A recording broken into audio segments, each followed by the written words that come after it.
Advaita Acharya. Si Sri Advaita Acharya Prabhu ay ipinanganak noong 1434 sa Navagram, Bengal. Kina Sri Kubera Pandit at Srimati Nada Devi. Sila ay orihinal na nakatira sa Navagram malapit sa Srihata, ngunit lumipat sa Santipur sa pangpang ng Ganga. Pumanaw siya noong 1559 sa edad na 125 taon.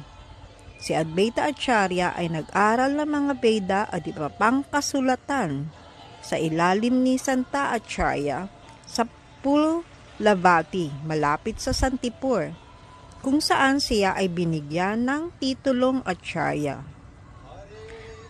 Bago ang pagdating ni Sri Gauranga Mahaprabhu, ang mga Vaishnavang deboto sa Navadvip ay nagtitipon sa tahanan ni Advaita Acharya. Sa mga pagtitipong ito, ipinapangaral ni Advaita Acharya ang Bhagavad Gita at Srimad Bhagavatam.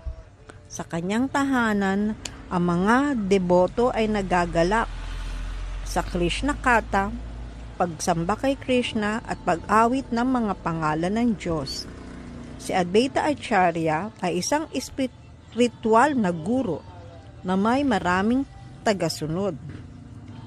Ang nakatatandang kapatid ni Sri Chaitanya na si Vishwarup ay araw-araw na bumibisita sa kanyang tahanan upang sumali sa pag-awit at pagsayaw ng Sankirtan.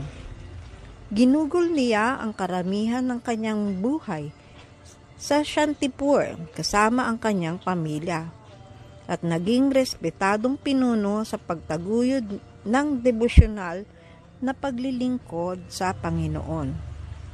Nabagabag si Advaita Acharya sa lumalaking pagkakalimot ng mga tao sa espiritual na gawain at kanilang paghahangad sa material na kayamanan. Nagdasal siya ng masidhi sa Panginoon. Sinamba ang kanyang shaligram, shilas, gamit ang mga sagradong dahon ng tulasi at tubig mula sa Ganga.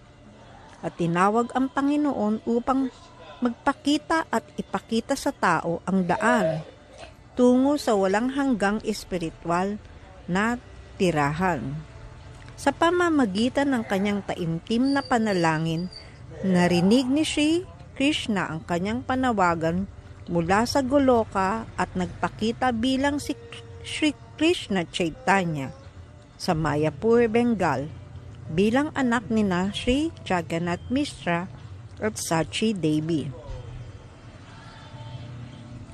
Ang mga lila ni Sri Advaita Acharya Prabhu ay napakarami at mahiwaga upang maunawaan ng karaniwang kaisipan. Mismong si Chaitanya Mahaprabhu ang nagbigay ng papuri kay Advaita Acharya at ipinaliwanag ang katotohanan ng kanyang likas na kalagayan sa ganitong paraan. Si Advaita Acharya ay Diyos mismo. Dahil sa kanyang pakikisama, ako ay naging dalisay, sapagkat walang sino man ang may ihahambing sa kanyang debosyon kay Krishna. Gayon din sa kaalaman sa mga banal na kasulatan. Siya ay tinawag na Advaita Acharya. Sa kanyang awa, kahit ang mga milechas ay nagiging mga deboto ni Krishna. Sino ang makapaglalarawan ng lawak ng kanyang kapangyarihan at ng kanyang debosyon?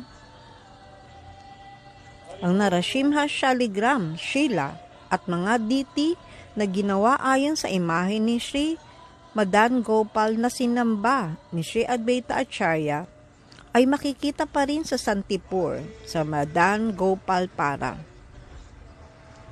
ang lugar sa pangpang ng Ganga kung saan sinamba ni Sri Advaita Acharya ang Shaligram Shila at nananawagan sa Panginoon na bumaba sa mundo, ay kilala ngayon bilang Babla. Isang templo ang itinayo bilang alaala ng mga lila ni Advaita Acharya sa lugar na ito. Lahat ng papuri kay Advaita Prabhu ang pagkakatawang tao ng kataas-taasang persona ng Diyos. Siya ang nagtulak kay Krishna na magpakita at iligtas ang buong mundo. Haribol.